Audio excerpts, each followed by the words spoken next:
안녕하세요. 오늘도 방문해 주셔서 진심으로 고맙습니다. 구독과 좋아요 감사드리며 이번 회차 이야기 시작하겠습니다. 구단수는 맹공이를 꼭 끌어안으며 결연한 눈빛을 보였다. 난 어떤 일이 있어도 너를 지킬 거야. 이제 더는 흔들리지 않아. 공이는 그의 품에서 잠시 눈을 감았다가 고개를 들었다. 난 내 옆에 있을 거야. 하지만 단수야, 우리 너무 쉽게 생각하면 안 돼. 회장님이 가만히 있지 않으실 거야. 다음날 황익선 회장은 어두운 표정으로 집무실에 앉아 있었다. 그녀 앞에는 강진아와 서민기가 서 있었다. 너희들, 이 꼴이 뭐냐? 황익선의 목소리는 차가웠다. 서민기는 고개를 숙였고 강진아는 억울한 듯 이를 악물었다. 회장님, 저 억울합니다. 전 그저 회사의 충성스러운 직원이었을 뿐이에요. 그런데 구단수 씨가 너무한 거 아닙니까? 저를 감사팀에 끌고 가다니요. 황익선은 한숨을 쉬며 눈을 감았다가 다시 떴다. 강진아, 넌 지금 나한테 도움을 청하는 거냐? 아님 원망을 하는 거냐? 강진아는 잠시 말을 멈추었다. 그녀는 익선을 이용할 방법을 떠올리고 있었다. 회장님, 저 구단수를 무너뜨릴 방법이 있어요. 황익선의 눈빛이 번뜩였다. 그래? 말해봐. 한편 단수는 자신의 집무실에서 서류를 보며 골똘히 생각하고 있었다. 그러다 갑자기 휴대전화가 울렸다. 황익선이었다. 회장님, 무슨 일이십니까? 황익선의 목소리는 조용했지만 위압감이 있었다. 너 내 손주 자리에서 내려오고 싶냐? 단수는 미소를 지으며 탑했다. 회장님, 전 이제 그 자리가 필요 없습니다. 황익선은 순간 말문이 막혔다. 단수는 이어서 말했다. 하지만 직원들은 보호해야죠. 그러니 부당한 조치는 멈춰주세요. 황익선은 분노를 참으며 전화를 끊었다. 하지만 그녀는 바로 강진아에게 전화를 걸었다. 너 제대로 움직여. 이왕이면 단수가 회사에서 발을 못 붙일 정도로 강해도 좋으니. 그날 저녁 공희는 집에서 단수를 기다리며 초조한 마음을 감추지 못하고 있었다. 단수가 집에 들어서자마자 그녀는 달려가 그의 손을 잡았다. 무슨 일 있어? 표정이 안 좋아. 단수는 가볍게 미소 지으며 말했다. 아무 일도 아니야. 그런데 공희야, 혹시 우리가 회사에서 손을 떼야 할까? 공희는 놀란 눈으로 단수를 바라보았다. 그게 무슨 말이야? 회장님이 너무 심하게 나오실 것 같아. 내가 힘들까봐 걱정돼. 공희는 단수의 손을 꼭 잡았다. 단수야, 도망치는 건 답이 아니야. 우리 함께 버텨야 해. 이길 방법을 찾아야지. 단수는 그녀의 눈빛을 바라보며 깊은 한숨을 내쉬었다. 그래, 그러면 우리가 먼저 움직이자. 그 시각 황익선과 강진아는 무언가 큰 계획을 꾸미고 있었다. 황익선은 비서에게 명령했다. 내일 아침 이사회 소집해. 그리고 단수와 공희의 관계를 문제 삼을 거야. 강진아는 살짝 웃으며 말했다. 그뿐만이 아니죠, 회장님. 저는 공희씨가 더는 버티지 못하도록 확실한 증거를 만들 거예요. 황익선은 흡족한 듯 고개를 끄덕였다. 좋아, 이번엔 단수도 공희도 무너지게 만들어. 다음날 아침 회사 전체가 술렁이었다. 단수와 공희가 함께 엘리베이터에서 내리는 순간 수많은 기자들이 몰려들었다. 구단수씨, 황익선 회장님이 이사회에서 대표직 박탈을 논의한다고 하셨는데 사실입니까? 맹공희씨, 디자인 표절 의혹이 제기됐는데 어떻게 생각하시나요? 공희는 깜짝 놀라며 단수를 바라보았다. 단수는 차분하게 그녀를 보호하며 기자들 앞에 섰다. 오늘 이사회에서 모든 것을 밝히겠습니다. 그러나 그 순간 강진아가 등장하며 충격적인 한마디를 던졌다. 여러분, 맹공희 씨의 디자인은 사실 제가 만든 것입니다. 공희 씨는 표절을 했습니다. 공희는 경악하며 강진아를 바라보았다. 단수는 이를 악물고 강진아에게 다가갔다. 너 무슨 짓을 꾸미는 거야? 강진아는 눈을 반짝이며 대답했다. 진실을 밝히는 것뿐이죠. 황익선은 멀리서 이 장면을 바라보며 조용히 웃고 있었다.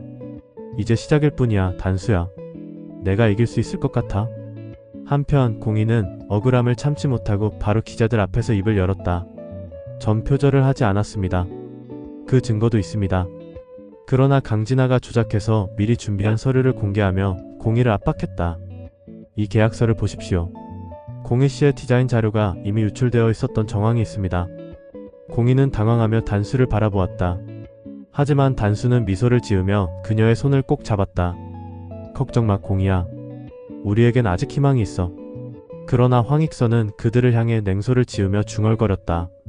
너희가 끝까지 버틸 수 있을지 보자고. 한편 회사 일로 스트레스를 부리는 강진아의 막말에 정주리는 큰 충격을 받고 흥분을 감추지 못하고 민기에게 하소연하듯 역정을 내며 퍼부었다. 내가 어쩌다 집에서 이렇게 천덕꾸러기 신세가 돼야 하는 거냐. 이에 서민기는 방에서 깊은 고민에 빠진다. 며칠 후 정주리는 강진아에게 다시 한번 진심으로 다가가려 한다. 직접 만든 음식을 가져다주며 조심스럽게 말한다. 나는 너한테 시어머니 노릇하려는 게 아니야. 그냥 가족으로서 잘 지내고 싶을 뿐이다. 하지만 강진아는 차갑게 외면하고 정주리의 손에서 음식을 빼앗아 쓰레기통에 버린다. 제발 오지랖 부리지 마세요. 어머님은 내 인생에서 아무 의미 없어요. 이 모습을 보게 된 서민기는 화가 나서 강진아를 따로 불러 말한다. 너 정말 아나무인이구나. 아무리 그래도 그건 너무한 거 아니야? 하지만 강진아는 그럼 엄마랑 평생 살든가 라고 톡서를 날린다. 그러자 서민기가 강진아의 뺨을 후려쳤다. 이에 흥분한 강진아는 화장대에 화장품을 내던지며 왜 날 때려? 너도 내가 가만 안 둘 거야. 라며 미친 듯 날뛰고는 집을 나가 버렸다. 공희는 디자인 팀장으로 복귀했지만 황익선 회장은 그녀를 가만두지 않는다. 새롭게 출시될 브랜드의 시안을 일부러 뒤늦게 공희에게 전달해 실수를 유도하려 한다. 그러나 공희는 이를 예상하고 철저히 준비한다. 결국 프레젠테이션 날 황익선이 바라는 대로 되지 않고 공희는 다시 한번 능력을 인정받는다. 황익선은 분노하며 구단수를 따로 불러 말한다. 이제 그 여자 포기해라. 내가 너한테 원하는 건 그것뿐이야. 하지만 단수는 단호하게 말한다. 할머니가 나한테 원하는 게 아니라 내가 원하는 삶을 살 거예요. 그러나 황익선은 쉽게 포기하지 않는다. 그녀는 구해준 사건을 언급하며 단수를 압박하고 심지어 공희의 아버지 맹경태에게 척근에 의미심장한 거래를 제안한다. 김치승이 경태를 찾아왔던 날 이후 단수는 점점 불안감을 느낀다. 그는 아버지의 죽음과 관련된 모든 진실을 알았고 그에 대한 악연을 풀기 위해 맹경태를 다시 찾아간다. 아저씨, 그날 있었던 일 다시 구체적으로 말해주세요. 경태는 깊은 한숨을 내쉬며 과거를 털어놓는다. 이에 그는 당시 상황을 자세하게 설명했고 그렇지만 결국은 내가 내 아버지를 그렇게 만든 장본인이나 마찬가지야. 라며 흐느껴 울었다. 단수는 다시 한번 충격에 휩싸인다. 그날 밤 단수는 공희를 불러 말한다. 난 이제 우리 아버지의 죽음에 대한 진실을 알게 됐어. 공희는 단수의 손을 꼭 잡고 아무 말 없이 들었다. 공희에게도 맹경태에게 들은 진실과 상황을 모두 설명했다. 공희야, 앞으로 이 사실을 할머니가 알게 되면 우리에게 더 큰 제재와 압력을 하려 할 거야. 하니 한동안 폭풍이 몰아쳐도 꿋꿋하게 내 옆에서 잘 버텨야 해.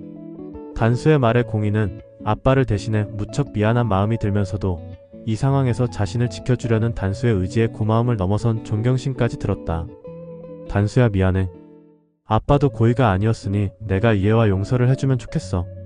단수는 공희의 눈물을 닦아주며 걱정 말라는 듯 그녀를 꼭 끌어안았다. 하지만 이 모든 사실을 알게 된 황익선 회장은 단수와 공희를 막기 위해 김치승을 이용하려 한다.